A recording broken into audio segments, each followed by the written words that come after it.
belum saatnyakah manusia ini untuk menyatakan iman, adanya berani mengakui adanya kebenaran. Awalnya ngakui adanya kebenaran, bahwa kebenaran itu ya keberadaan sang wakil resmi Tuhan itu sendiri. Yang ini, konsep ini dulu diterima, setelahnya diterima, subjeknya dicari kan begitu kan, seharusnya kan begitu baru. Alam ya'ni lilladzina amanu an tahsha'a qulubuhum li dzikrillah. Dan kedua, belum saatnyakah orang-orang yang telah memiliki ilmu untuk totalitas dalam sebuah kesadaran, semua aktivitas berpikir dan bertindaknya adalah digerakkan zikir, digerakkan oleh orang-orang yang ingat. Orang yang ingat.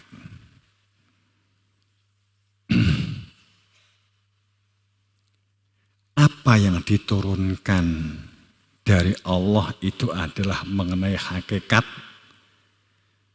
wala yakunu kalladzi, dan jangan menjadi orang yang hidupnya dikendalikan oleh konsep-konsep buku kitab yang tidak mengenal Tuhan dan tidak mengenal dirinya sendiri. Fatola alaihim, yang akan menjadikan seseorang itu keras hatinya. Dan dari generasi ke generasi akan semakin keras. Kenapa? Wa aqsimu billah jahda aimanihim. Karena yang dibutuhkan adalah taat ma'rufatun, ketaatan yang dikenal. Sekali lagi, kita dilahirkan di dunia ini seharusnya tidak sekedar dipahami hanya menunggu kematian. Matinya rogo atau jasad, habis masa pakainya di dunia, kita terlahir tidak sekedar menjalani rutinitas tidur, turu, melek, bangun, makan, minum, kerja. Kemudian setelah itu kebingungan dalam menjalani kehidupan, ketidakpastian, kebingungan, hidup menunggu kematian, juga dalam ketidakpastian dan kebingungan, kan begitu kan. Meninggal ya juga tidak pasti.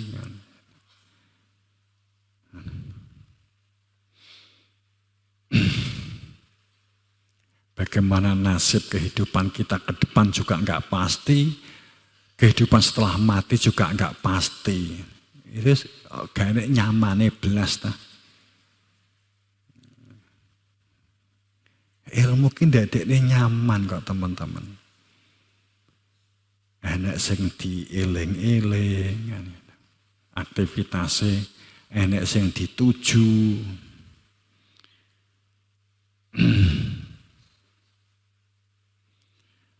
Mosok di dunya nunggu kematian. Tapi di dunia sendiri juga tidak di dalam ketidakpastian. Artinya di dunia ini juga tidak ada kepastian. Bagaimana nasib kehidupan setelah kematian. Wa man kana fi hadhihi a'ma fa huwa fil akhirati a'ma wa adallu sabila. Ini kan nek di dunia bingung, wis di akhirat juga luwih bingung. Di dunia judek, di akhirat saya judek. Di dunia itu wuto, sekarang di dunia itu wuto. Hati nuraninya tidak ada Tuhan, meninggal dunia juga wuto.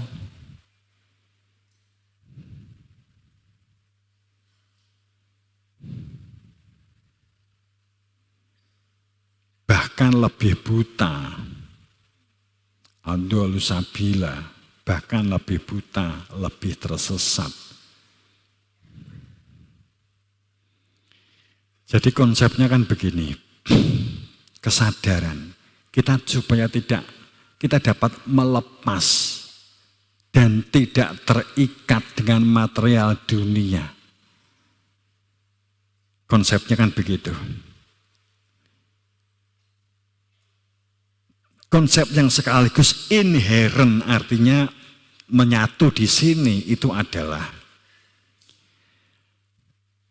karena kehidupan yang inti itu adalah sifat ruhiyah, pembentukan jiwa sadar terhadap sebuah panggilan jiwa untuk kembali kepada Tuhan.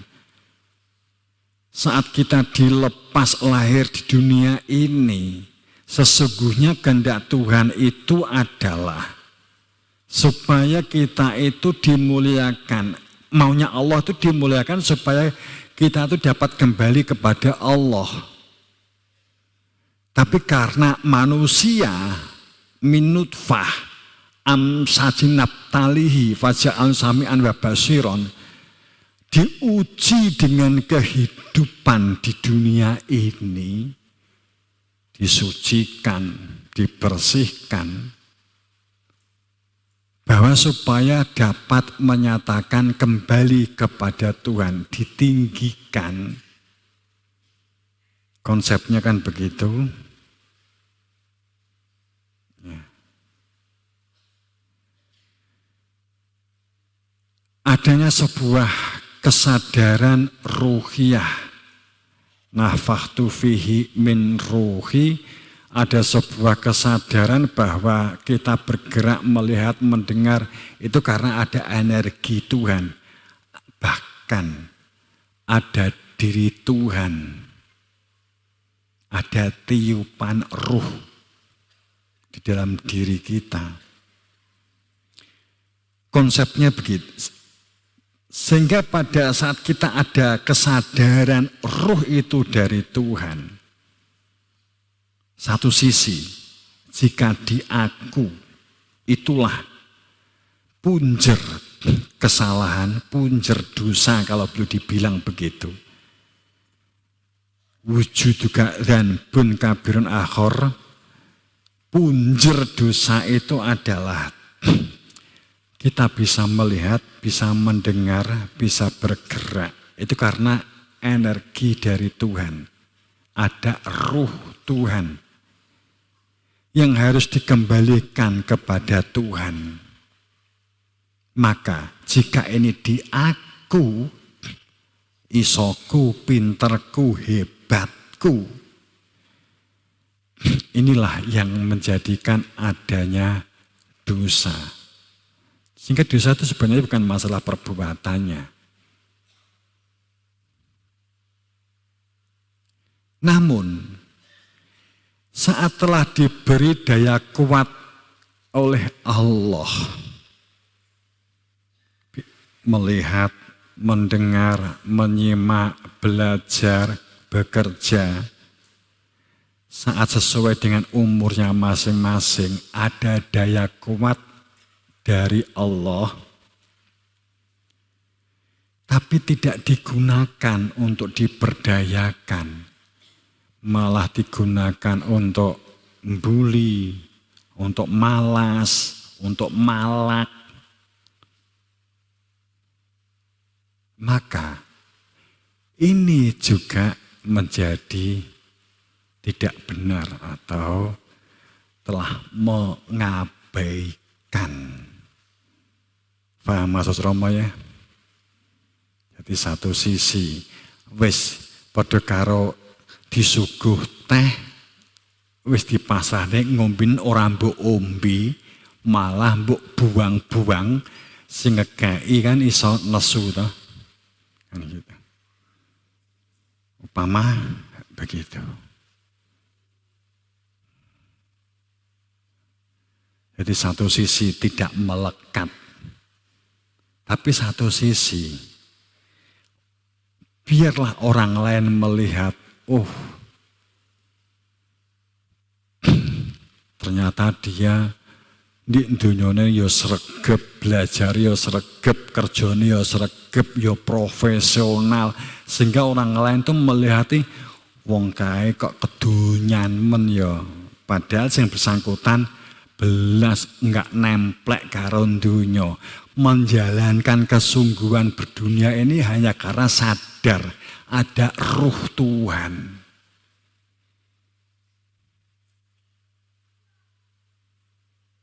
Kamu membantu orang lain, mendukung orang lain, itu karena sadar daya kuat milik Tuhan, ada ruh Tuhan.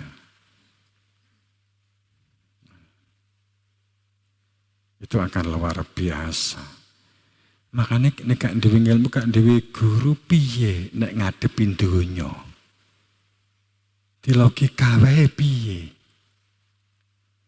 Mesti katut dengan donya lah. Katut dengan donya.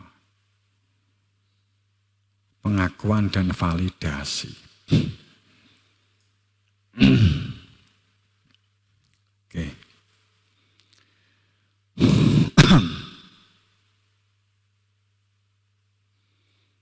Jamaah rahimakumullah. Ini saya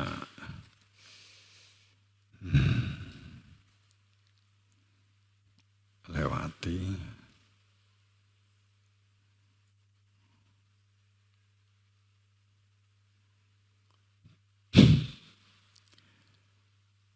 Namun kebenaran tentang keberadaan itu adalah keberadaan wakil resmi Tuhan itu sendiri. Itu sejak awal itu sudah diingkari oleh pelaku-pelaku awal.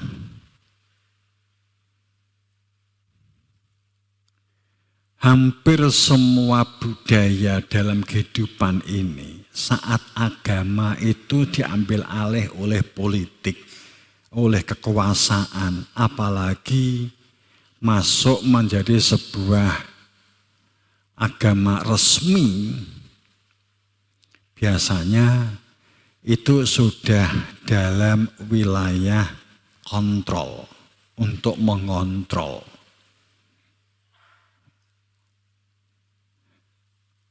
Negara A umpamanya begitu, kemudian dia menganut Hindu. Agama B menganut Buddha, kemudian dijadikan sebagai politik, kemudian dijadikan sebagai agama resmi. Itu biasanya kontrolnya itu agamanya sudah berfungsi menjadi kontrol sosial, mengontrol sosial.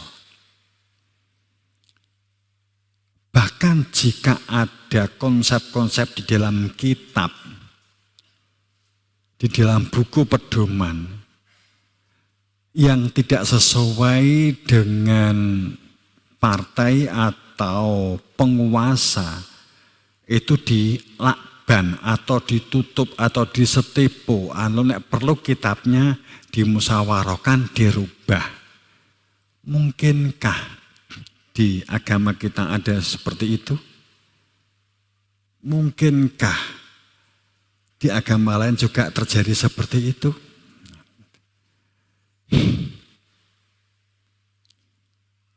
Mungkin enggak? Saya enggak jawab. Ini kalau dijawab geger. Enggak usah dijawab. Tapi saya hanya berpijak pada yang telah tersurat. Wa ma mana'ana an nursila bil ayati ila kadzabu bihal awalun. Ini nanti kan sudah memberikan gambar sendiri dari ayat ini.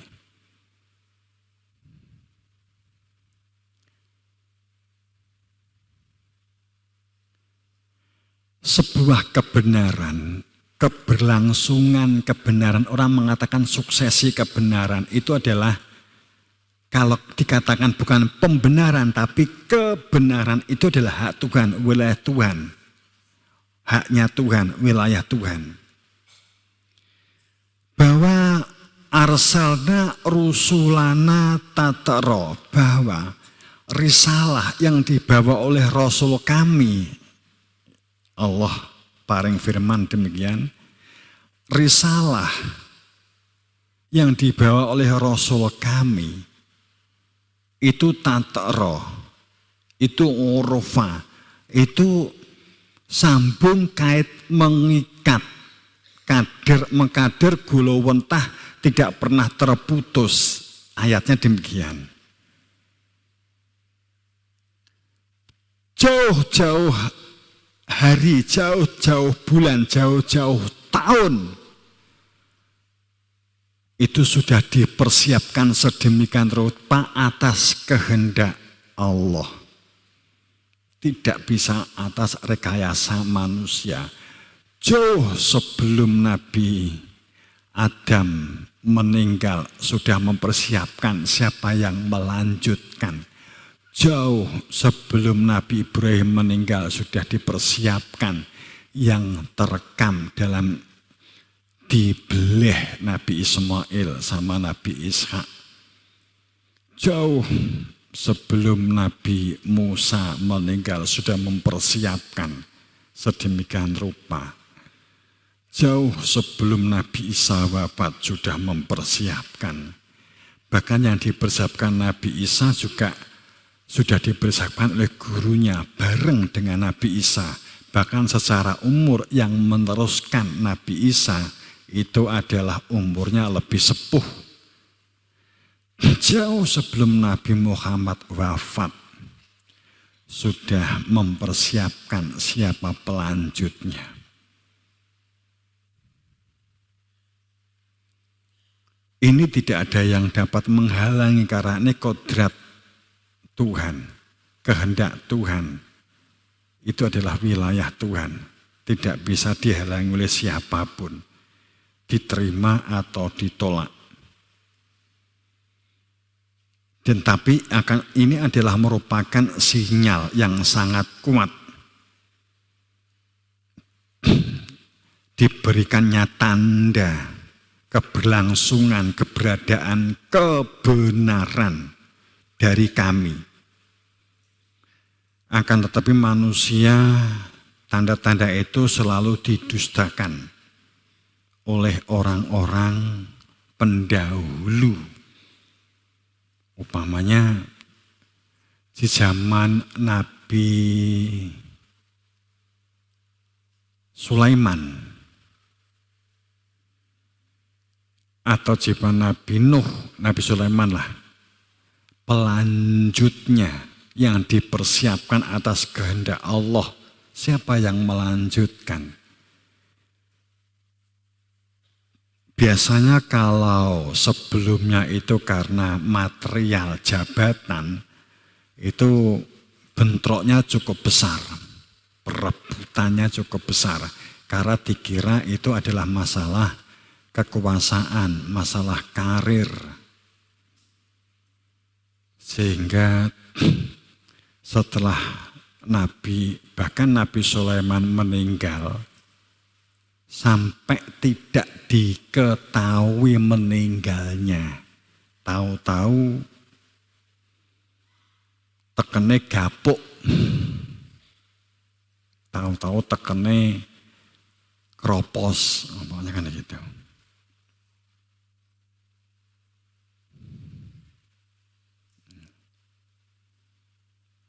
Untuk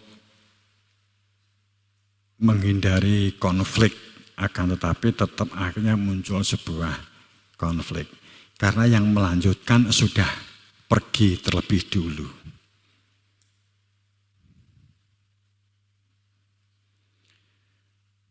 Sebagai contoh begitu, terulang lagi di zaman Nabi Isa, terulang lagi di zaman Nabi Muhammad.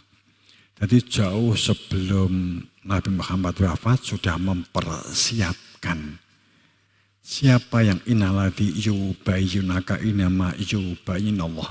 Jika ada orang yang meminta penjelasan tentang ilmu, menjelaskan tentang kehidupan, dan bahkan saat Nabi Muhammad itu sakit, jika ada yang baiat, siapa yang mewakili? Ini kan gak kedetek sama sekali. Padahal itu kehendak Allah untuk menjadi tanda bahwa berarti jika si A meninggal atau Nabi Muhammad meninggal, berarti nanti yang melanjutkan adalah si B. Tapi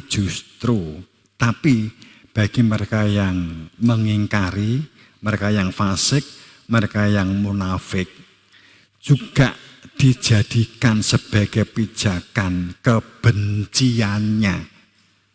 Kenapa bukan aku? Kenapa bukan dia?